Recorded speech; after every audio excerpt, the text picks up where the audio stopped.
ইয়া আইয়ুহাল্লাযীনা আমানু কুতিবা আলাইকুমুস সিয়ামু কামা কুতিবা আলাল্লাযীনা মিন ক্বাবলিকুম লাআল্লাকুম তাত্তাকুন।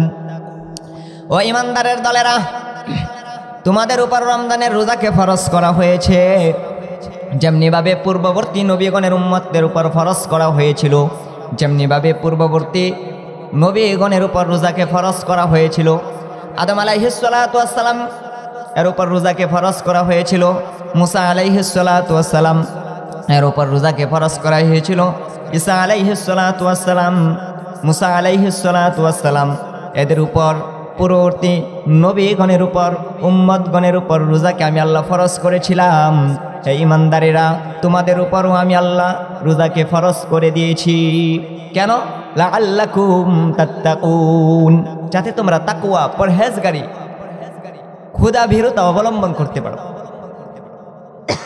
এই জন্য রমজান শব্দের অর্থ হইল পোড়ায়া দেওয়া, ছাই করে দেওয়া, বর্ষ করিয়া দেওয়া। তাইলে রমজান মাসে রোজা রাখলে ইসনের সমস্ত গুনাহ মিটে যায়, জ্বলে যায়, পুড়ে যায়, একটা গুনাহ তার অবশিষ্ট থাকে না। আল্লাহ রাসূল বলেন, মান সামা রমাদানা ঈমানান ওয়া ইহতিসাবান গুফিরা লাহ। কেউ যদি রমজান মাসের রোজা রাখে তো আল্লাহ তাআলা তার পিছনের সমস্ত গুনাহ খাতাগুলারে মাফ করিয়া দেন। তে মাহে রমজান, মাহ এ রমজান, এটা হলো ফার্সি শব্দ। মাহে রমজান মানে রমজান মাস, রমজান মানে পোড়ায়া দেওয়া, ছাই করিয়া দেওয়া, মানে যেই রমজানের রোজা রাখলে পিছনের গোড়াকে আল্লাহ তাআলা দূর করিয়া দেন, পোড়াইয়া দেন, কোনো একটা গুনাহ তার অবশিষ্ট থাকে না। এই জন্য রাসূল বলেন, শাবানু শাহরি ওয়া রমাদানা শাহরুল্লাহ। শাবান হলো আমি নবীর মাস, রমজান হলো আল্লাহ তাআলার মাস। অন্যান্য মাসে ফেরেশতাদেরকে আল্লাহ অর্ডার দেন, তোমরা আমলনামা লিপিবদ্ধ করো, তাদেরকে প্রতিদান দাও। আর রমজান সম্পর্কে আল্লাহ তাআলা বলেন হাদিসে কুদসি, আস-সাওমু লি ওয়া আনা আজসি বিহি। বান্দা বান্দি রোজা আমার জন্য রাখে, রমজান হইল আমি আল্লাহর মাস, আমি আল্লাহ নিজে তার হয়ে যাব। আরেকটা ব্যাখ্যা হইল আমি আল্লাহ নিজে তার প্রতিদান দিব। কি পরিমাণ দিব এটার কোনো লিমিট নাই, আনলিমিট দিব। কি পরিমাণ দিব দুনিয়ার কেউ জানে না, আমি আল্লাহই জানি। যে বান্দা বান্দি রোজা রাখবে কি পরিমাণ পুরস্কার দেব, কি দিয়া আমি তাকে সন্তুষ্ট করব, আমি আল্লাহ জানি, কেউ জানে না। কিয়ামতের কঠিন ময়দানে সবাই আল্লাহকে দেখার জন্য যাইবে, আল্লাহর দিদার লাভ করার জন্য যাইবে। আর যারা আল্লাহকে রাজি খুশি করার জন্য রোজা রেখেছিল, স্বয়ং আল্লাহ তাআলা তাদের সাক্ষাতে আসবেন। কি পরিমাণ মর্যাদা আর সম্মান!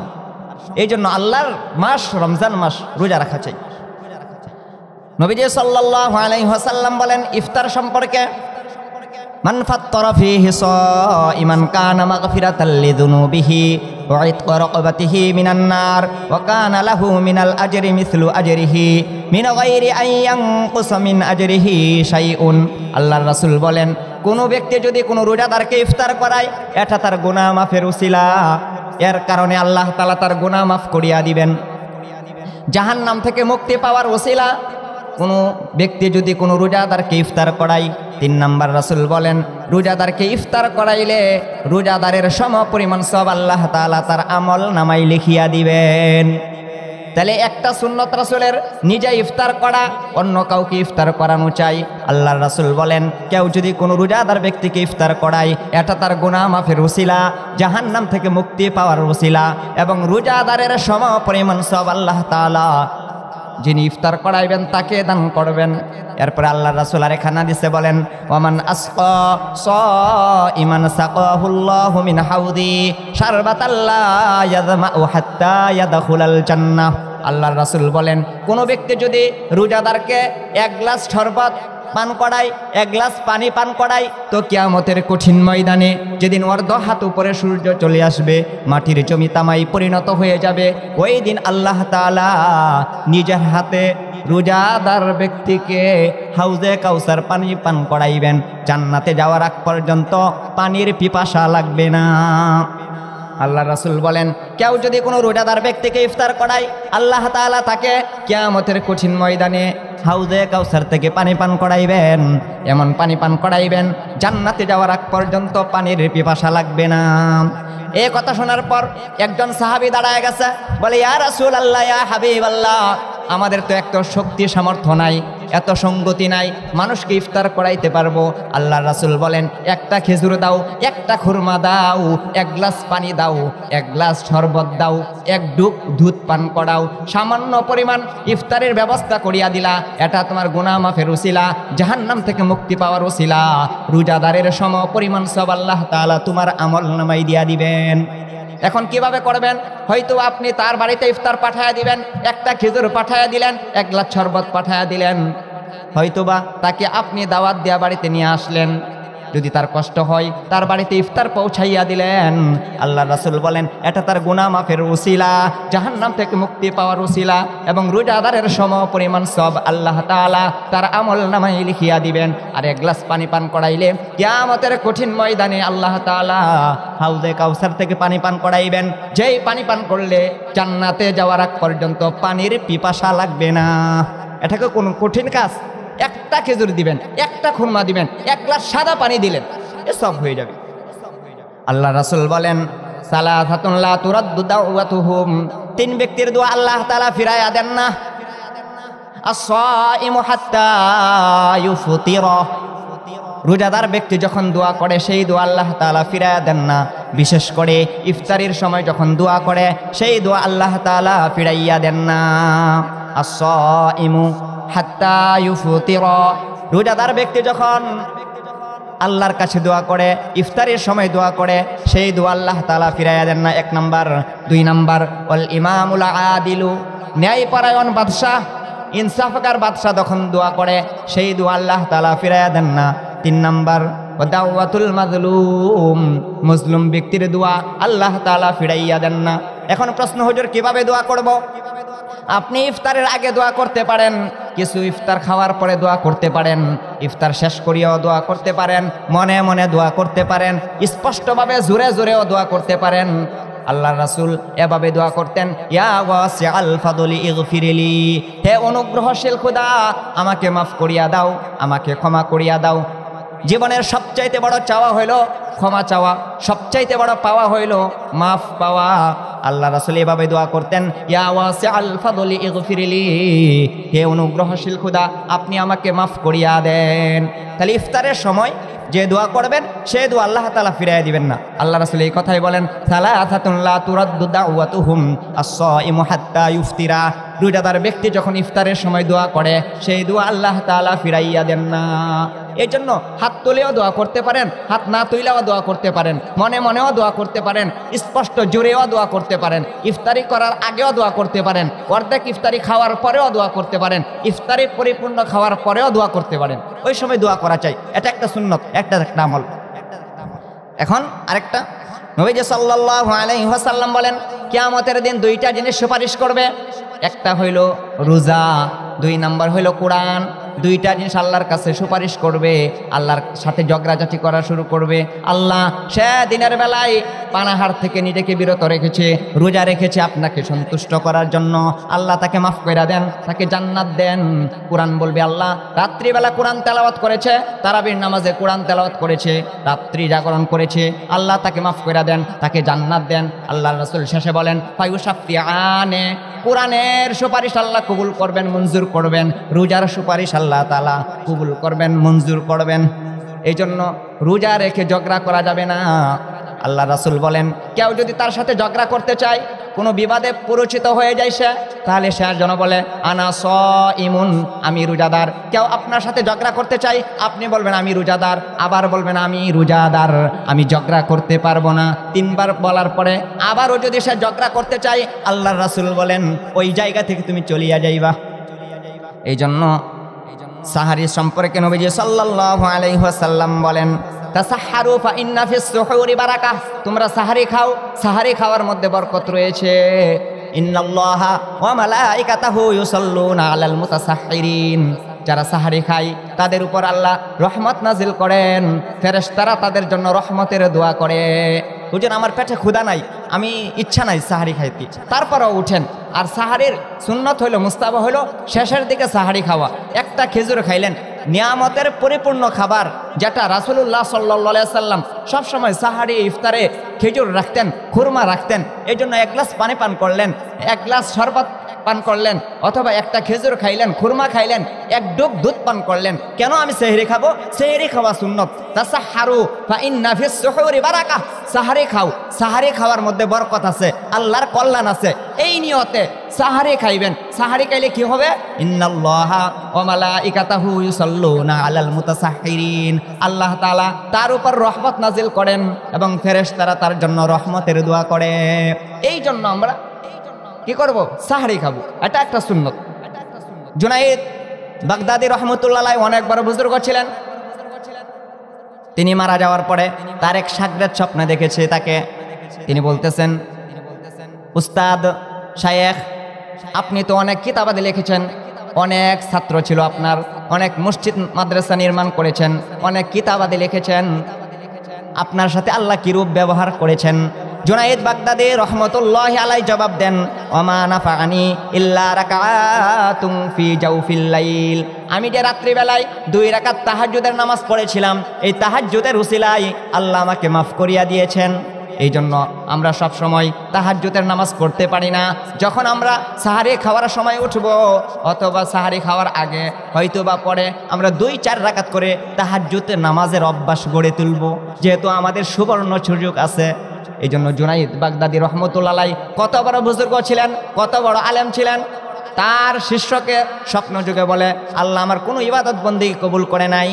ওমা নাফাআনি ইল্লা রাকাতুন ফি জাওফিল লাইল। রাত্রিবেলা যে 2 রাকাত তাহাজ্জুদের নামাজ পড়েছিলাম, নফল পড়েছিলাম, এর উসিলায় আল্লাহ আমাকে মাফ করিয়া দিয়েছেন। 3 নম্বর আমল কি করবেন? রাত্রিবেলায় 2-4 রাকাত তাহাজ্জুদের নামাজের অভ্যাস গড়ে তোলা। এখন যারা রোজা না রাখে তাদের পরিণাম কি? অনেকে আছে রোজা রাখে না। আল্লাহ রাসূল বলেন, মুরু আওলাদাকুম বিসসালাতি ওয়া হুম আবনাউ 7 সিনিন ওয়াদরিবুহুম আলাইহা 7 সিনিন ওয়া ফাররিকু বাইনাহুম ফিল মাদাজি'। সন্তানের 7 বছর হলে নামাজের আদেশ করো। 10 বছর হলে সন্তান যদি নামাজ না পড়ে তাকে প্রহার করে হলেও নামাজ পড়াও। 10 বছর হলে সন্তানের বিছানা আলাদা করিয়া দাও। আল্লাহ রাসূলের আদেশ। এখন 10 বছর হয়েছে, ছেলে মেয়েকে রোজা রাখতে দেয় না। স্বাস্থ্য নষ্ট হয়ে যাবে, চিকন হয়ে যাবে, অসুখ দেখা দিবে, কলিজা পুড়ে যাইবে, অনেক রকমের কথা কয় কি কিনা। কিন্তু কিয়ামতের কঠিন ময়দানে এই পিতা মাতার বিরুদ্ধে সন্তান আল্লাহর কাছে বিচার দায়ের করে দিবে। এই জন্য সন্তানের 10 বছর হলে তাকে প্রহার করে হলেও তাকে রোজা রাখানো চাই। 10 বছরের আগে যদি রোজা রাখতে সক্ষম হয় তাহলে তাকে রোজা রাখানো কর্তব্য। আর 10 বছর হয়ে গেলে যদি রোজা না রাখান পিতামাতাও গুনাহগার হবে। এই জন্য সন্তানের ছেলে হোক মেয়ে হোক 10 বছর হলে তাকে প্রহার করে হলেও রোজা রাখানো পিতামাতার দায়িত্ব আর কর্তব্য। এই জন্য এখন যারা রোজা রাখে না তাদের কি শাস্তি? আবু উমামা রাদিয়াল্লাহু তাআলা আনহু ওনার বর্ণনা, তিনি বলেন, নবীজি সাল্লাল্লাহু আলাইহি ওয়াসাল্লাম বলেন, আমি ঘুমন্ত ছিলাম, এমন সময় দেখি 2 জন লোক আসছে, আমারে ঘুম থেকে জাগাইলো। ঘুম থেকে জাগানোর পর বলতেছে, ইয়া রাসূলুল্লাহ, ইয়া হাবিবাল্লাহ, এই পাহাড়ের উপর উঠুন। আল্লাহ রাসূল বলেন, আমি তো এই পাহাড়ের উপর উঠতে পারবো না। 2 জন লোক বলতেছে, আমরা আপনাকে সাহায্য করব, উপরে উঠুন। আল্লাহর রাসূল পাহাড়ের উপর উঠলেন। সমতল ভূমিতে উঠার পরে দেখলেন ভয়ঙ্কর গর্জনের আওয়াজ। আল্লাহর রাসূল বললেন, এই সমস্ত গর্জন ভয়ঙ্করের আওয়াজ কিসের আওয়াজ? তখন বলা হচ্ছে, এগুলো হলো জাহান্নামীদের আর্তনাদ। আল্লাহর রাসূলকে বলতে লাগলেন ওই 2টা লোক, ইয়া রাসূলুল্লাহ, ইয়া হাবিবাল্লাহ, আপনি সামনে অগ্রসর হন। আল্লাহর রাসূল বলেন, আমি সামনে অগ্রসর হইতে লাগলাম।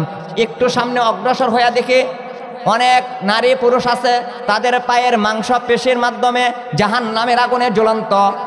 পাও হইল উপর দিকে, মাথা হইল নিচের দিকে, এবং তার মুখের 2 পার্শ্ব ছিঁড়ে ফেলা হয়েছে, মুখ থেকে রক্ত আজ পুজ বাহির হইতেছে। আল্লাহর রাসূল বলেন, ওই তোমরা বলো আমার সাথীরা, এই লোকটাকে পায়ের মাংস পেশির সাথে জাহান্নামের আগুনে জ্বলন্ত, পা উপর দিকে, মাথা নিচের দিকে, মুখের 2 প্রান্ত ছিঁড়ে ফেলা হয়েছে, মুখ থেকে রক্ত আর পুজ বাহির হচ্ছে। তখন তারা জবাব দেয়, ইয়া রাসূলুল্লাহ, ইয়া হাবিবাল্লাহ, এরা ওই সমস্ত মানুষেরা যারা ইফতারের সময় হওয়ার আগে ইফতারি করত, যারা রোজা রাখতো না। প্রিয় ভাই বোনেরা, মনোযোগ দিয়ে শুনেন, যারা আপনি রোজা রাখেন না কি অবস্থা হবে। এই জন্য আল্লাহ রাসূল বলেন, কেউ যদি বিনা প্রয়োজনে বিনা উজরে একটা রোজা না রাখে আর একটা রোজার পরিবর্তে সারা জীবন রোজা রাখে, একটা রোজার সমান হবে না। এই জন্য রোজা রাখা চাই। এই জন্য আল্লাহ তাআলা বলেন, আমি যে আয়াতটা তেলাওয়াত করেছিলাম, ইয়া আইয়ুহাল্লাযীনা আমানু কুতিবা আলাইকুমুস সিয়াম কামা কুতিবা আলাল্লাযীনা মিন ক্বাবলিকুম লাআল্লাকুম তাত্তাকুন। হে ঈমানদারেরা, তোমাদের উপর রমজানের রোজাকে ফরজ করা হয়েছে যাকে তোমরা তাকওয়া পরহেজগারি অবলম্বন করতে পারো। যারা তাকওয়া অবলম্বন করতে পারে, যারা মুত্তাকি হয়ে যায়, আল্লাহ তাআলা তাদেরকে 4টা পুরস্কার দিবেন। আল্লাহ তাআলা বলেন, ওমাইয়াত্তাকিল্লাহা ইউকাফির আনহু সাইয়্যাতিহি। যারা মুত্তাকি, যারা তাকওয়া অর্জন করতে পারবে, আল্লাহ তাআলা তাদের সমস্ত গুনাহ খাতাগুলোরে মাফ করিয়া দিবেন। 1 নম্বর। 2 নম্বর, ওয়ায়ুযম লাহু আজরা, ওয়ায়ুযিম লাহু আজরা। আল্লাহ তাআলা তাকে মহা প্রতিদান দান করবেন, এর মানে জান্নাত দান করবেন। 3 নম্বর, ওমাইয়াত্তাকিল্লাহা ইয়াজআল লাহু মাখরাজা। আল্লাহ তাআলা তার দুনিয়া আখিরাতের সমস্ত সংকীর্ণতা, বালা মুসিবত, দুশ্চিন্তা, পেরেশানি এগুলা দূর করিয়া দিবেন। 4 নম্বর পুরস্কার, ওয়ায়ারযুকহু মিন হাইসু লা ইয়াহতাসিব। এমন জায়গা থেকে আল্লাহ তাকে রিজিকের ব্যবস্থা করে দিবেন, সে চিন্তাও করতে পারে নাই। এই জন্য নবীজি সাল্লাল্লাহু আলাইহি ওয়াসাল্লাম রমজান মাস যখন আসতো, আল্লাহর রাসূল বলতেন, সামনে তোমাদের রমজান মাস উপস্থিত, তোমরা ইবাদত বন্দিগিতে লেগে যাও। নবীজি সাল্লাল্লাহু আলাইহি ওয়াসাল্লাম সাহাবায়ে কেরামকে সামনে নিয়ে বয়ান দিচ্ছেন, বয়ান করতেছেন। আল্লাহর রাসূল যখন বয়ান করতেন, যে মিম্বরের মধ্যে বসিয়া 3টা সিঁড়ি ছিল, প্রথম সিঁড়িতে পাও রাখলেন, বললেন আমিন। দ্বিতীয় সিঁড়িতে পাও রাখলেন, বললেন আমিন। তৃতীয় সিঁড়িতে পাও রাখলেন, বললেন আমিন। বয়ান শেষ করার পর সাহাবায়ে কেরাম রাদিয়াল্লাহু তাআলা আনহুম জিজ্ঞাসা করলেন, ইয়া রাসূলুল্লাহ, ইয়া হাবিবাল্লাহ, আপনি যখন প্রথম সিঁড়িতে পা রাখলেন কেন আমিন বললেন, বুঝলাম না। দ্বিতীয় সিঁড়িতে যখন পাও রাখলেন কেন আমিন বললেন, বুঝলাম না। তৃতীয় সিঁড়িতে যখন পাও রাখলেন কেন আমিন বললেন, বুঝলাম না। তখন আল্লাহ রাসূল বলেন, ও আমার মায়ের সাহাবায়ে কেরাম, আমি যখন প্রথম সিঁড়িতে, মিম্বরের প্রথম সিঁড়িতে পা রাখছিলাম, তখন জিবরাইল আলাইহিস সালাতু ওয়াস সালাম আমার কাছে এসে বলেছিল, বাউদা মান আদরাকা রমাদানা ফালাম ইউগফার লাহু। যে ব্যক্তি রমজান মাস পাইল আর গুনাহ মাফ করাইতে পারলো না, সে ধ্বংস হোক। এই কথা বলার পর রাসূল বলেন, কুলতু আমিন। আমি নবী বলেছিলাম আমিন, সে ধ্বংস হোক, তার ধ্বংস অনিবার্য। এর মানে যে রমজান মাস পাইল আর গুনাহ মাফ করাইতে পারলো না,